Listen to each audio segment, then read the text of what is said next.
Good job. Yeah, good job.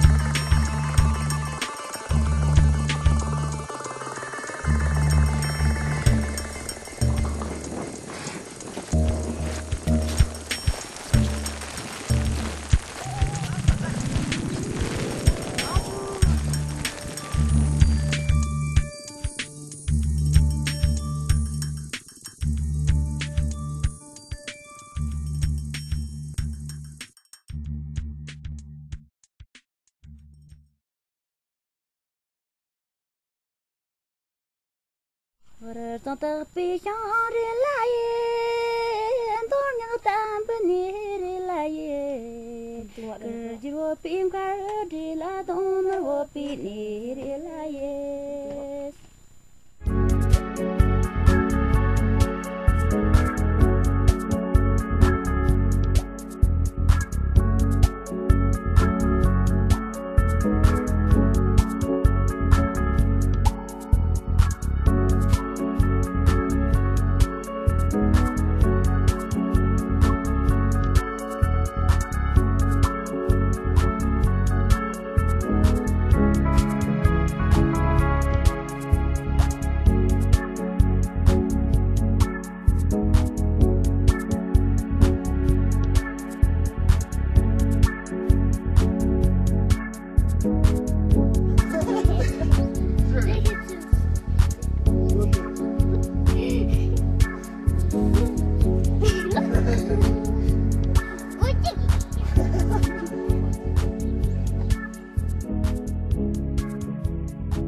Durant l'année écoulée, tous les membres de Norla se sont mobilisés pour que la demande émanant des autorités villageoises en 2006 de construire une école devienne réalité.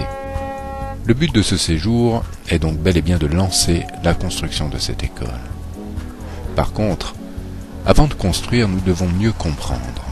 Comprendre les besoins exacts de la population, comprendre aussi ce que signifie que d'être nomade, comprendre encore de quelle manière au Tibet on bâtit. Enfin, nous allons aussi chercher à comprendre comment améliorer le niveau d'éducation.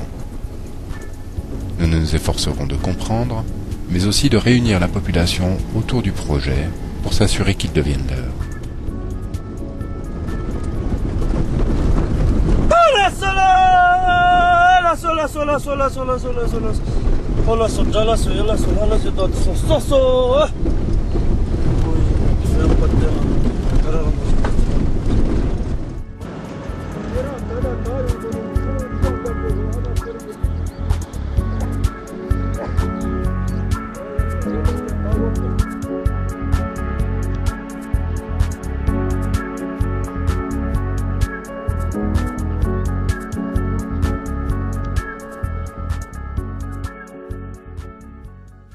Le village de Tsebum Sumdo se situe dans une vallée du Kham appelée Bamkog, à 4500 mètres d'altitude, principalement peuplée de familles nomades. Dans ces lieux reculés, les conditions climatiques extrêmes rendent la vie des nomades particulièrement difficile.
Dès notre arrivée, nous souhaitons consulter la population de Tsebumsundo, et en particulier les parents d'élèves, afin de bénéficier de leur compréhension de la situation et des problèmes relatifs à l'éducation.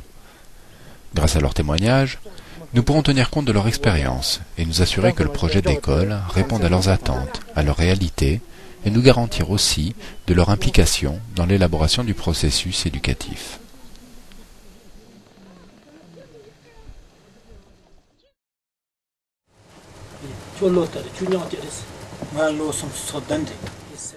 Combien d'enfants avez-vous? Quelle est votre activité? Quel âge ont vos enfants? Comment se rendent-ils depuis chez vous jusqu'à l'école? Nyamtse, qu'est-ce qui vous motive à envoyer vos enfants à l'école?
À la suite de ces entretiens, notre vision des besoins s'éclaire, se précise.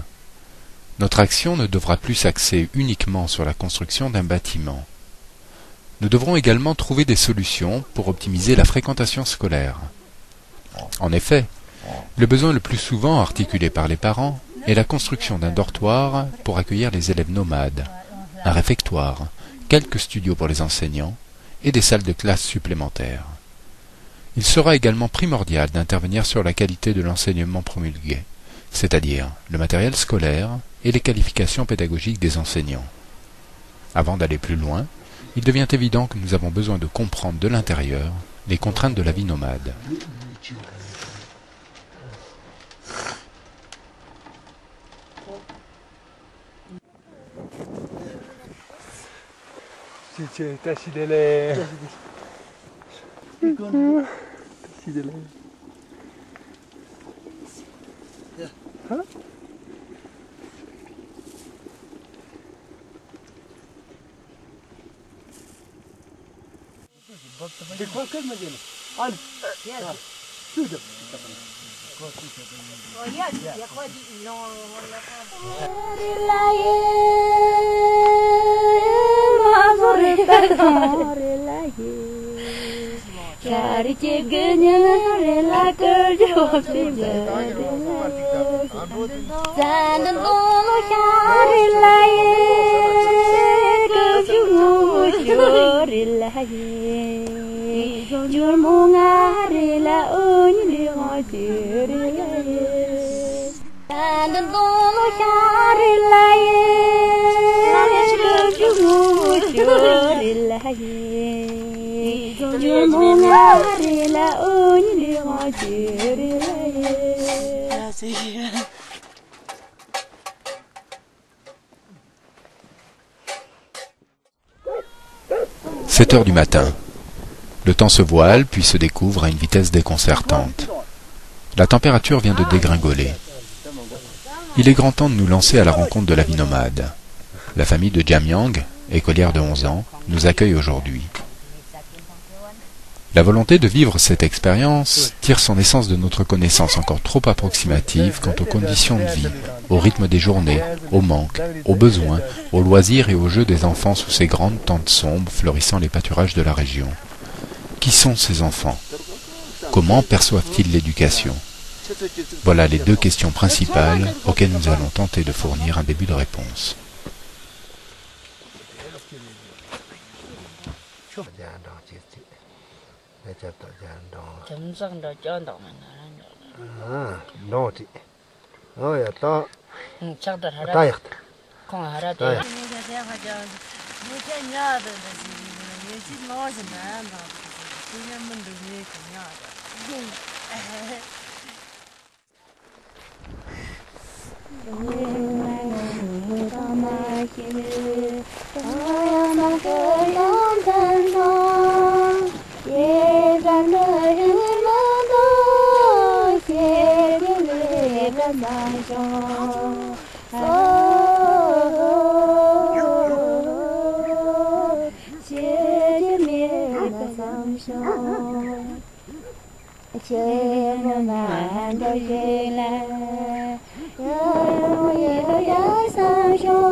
Ayant récolté au cours de nos entretiens et de nos rencontres un certain nombre de renseignements sur les attentes, les motivations et les conditions de vie de la population, nous devons dorénavant nous atteler à appréhender plus justement le savoir-faire dans le domaine de la construction, le type de matériel utilisé, obtenir aussi des informations sur les différents coûts et trouver des pistes pour optimiser la qualité de l'enseignement.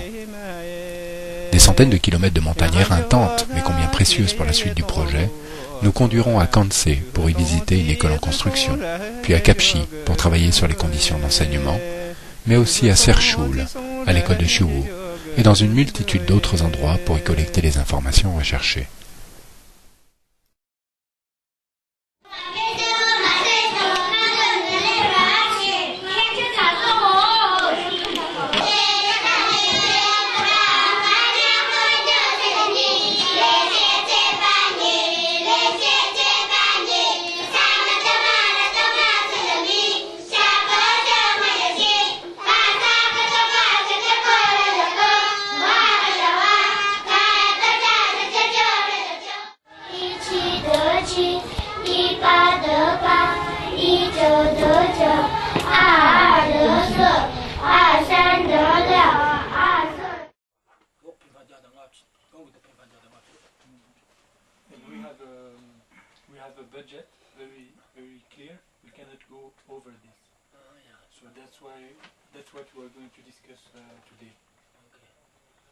Teni koncha nano yonare teti na chochunar ka derki koncha yonzi jamsan ro derki jawana chi hire menna chi hire ni katren derki ndo jamena serong tar ji ti kora derki thong ja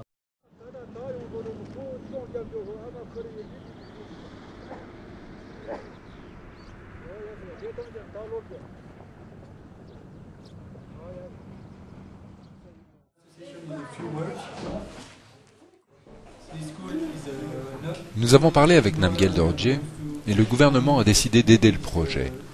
Ils vont participer à réaliser une partie des bâtiments et les travaux ont déjà commencé, comme vous avez pu le constater. Cette école n'appartiendra pas à Norla ni au gouvernement. C'est avant tout votre école. Alors utilisez-la et faites-la vivre.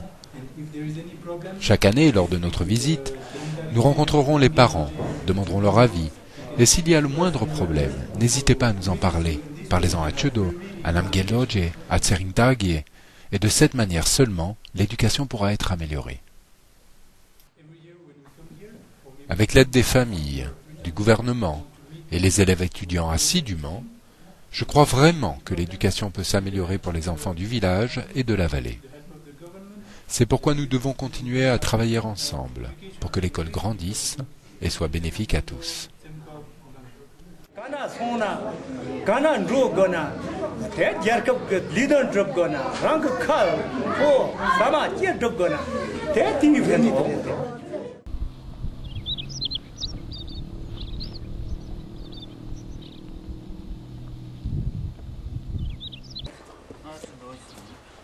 Suite à la présentation de notre projet aux autorités locales 2 semaines plus tôt, le gouvernement a décidé à notre grande joie de joindre ses efforts et ses ressources aux nôtres pour l'amélioration des conditions d'éducation dans cette vallée en construisant 2 des bâtiments du projet de Norla, des studios pour les enseignants et des classes supplémentaires. Au-delà même de l'investissement financier que cela représente, nous nous réjouissons bien plus encore de l'intérêt manifeste et concret des autorités pour le projet.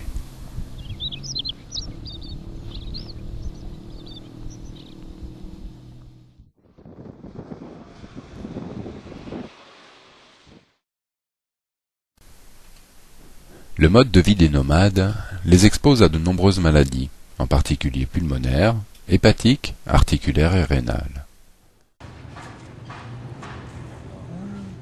What is it? This is also urea. Oh. Oh.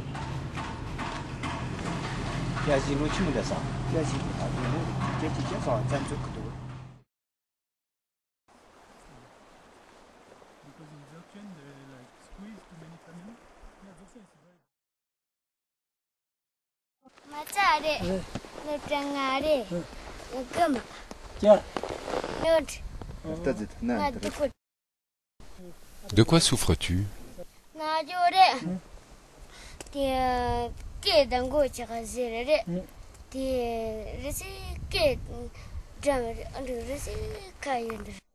Depuis combien de temps es-tu malade?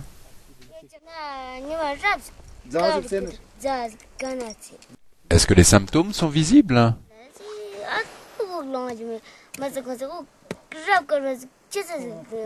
Est-ce que c'est douloureux?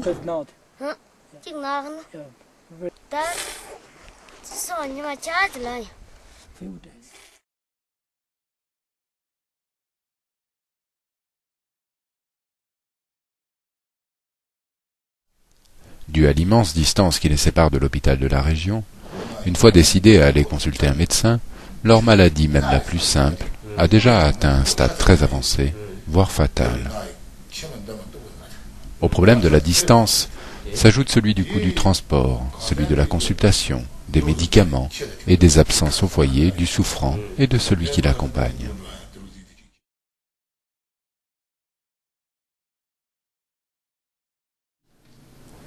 La solution à ce problème est donc naturellement la création de petites structures médicales décentralisées, ainsi que la formation de personnel soignant local chargé du diagnostic, des soins de base et de la sensibilisation de la population aux problèmes d'hygiène.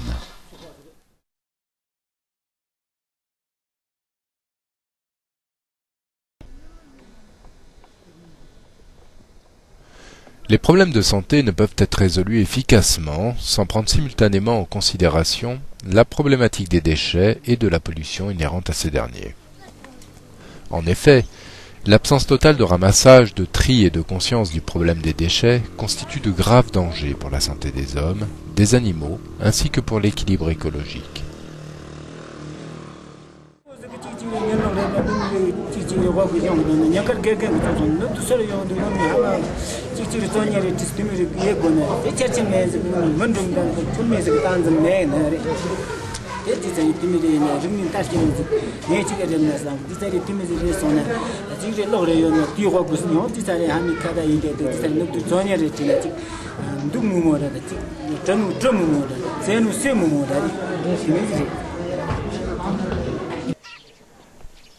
Les déchets industriels et ménagers sont nouveaux pour les nomades.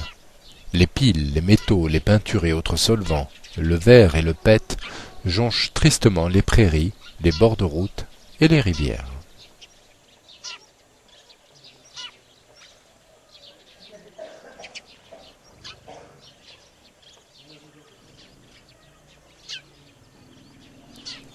Norla souhaite mettre en place des filières de ramassage des ordures, de valorisation puis de vente des déchets au centre de recyclage.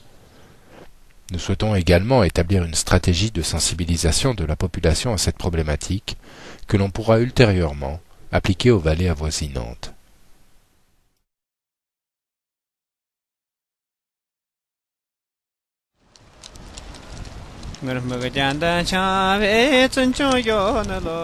L'étape de construction prend donc forme. Ce projet qu'initialement nous avions limité à l'amélioration des conditions de scolarisation s'étoffe grâce à une vision plus claire de la situation de deux volets, écologique et médical, nécessaires à la pérennisation du programme d'éducation. Nous allons demander des expertises pour ces trois volets afin de trouver les moyens d'intervenir de la manière la plus efficace.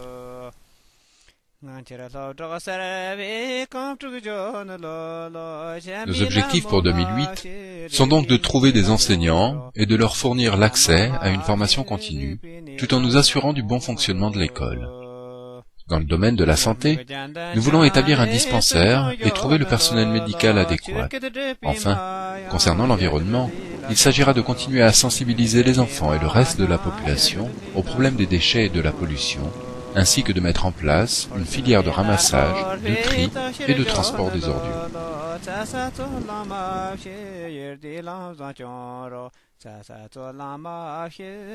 Nous espérons que notre aide permettra aux habitants de ces vallées reculées de mieux vivre, de faire les bons choix face aux défis que représente l'arrivée de la modernité dans leur région, tout en prenant soin de préserver leurs traditions. Nous espérons également que les générations à venir bénéficieront des conditions d'éducation et de santé essentielles à une vie digne et active, nécessaires pour développer leur région, faire vivre leur culture et éduquer leurs enfants.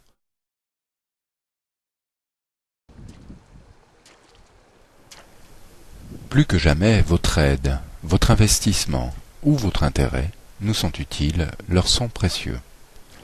Nous nous réjouissons de travailler jour après jour pour tous ces enfants, pour leurs parents, ainsi que pour leur région, avant de retourner sur place et d'avoir ainsi, une nouvelle fois, le loisir de vous montrer combien votre implication bénéficie à toute une population.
Gavi,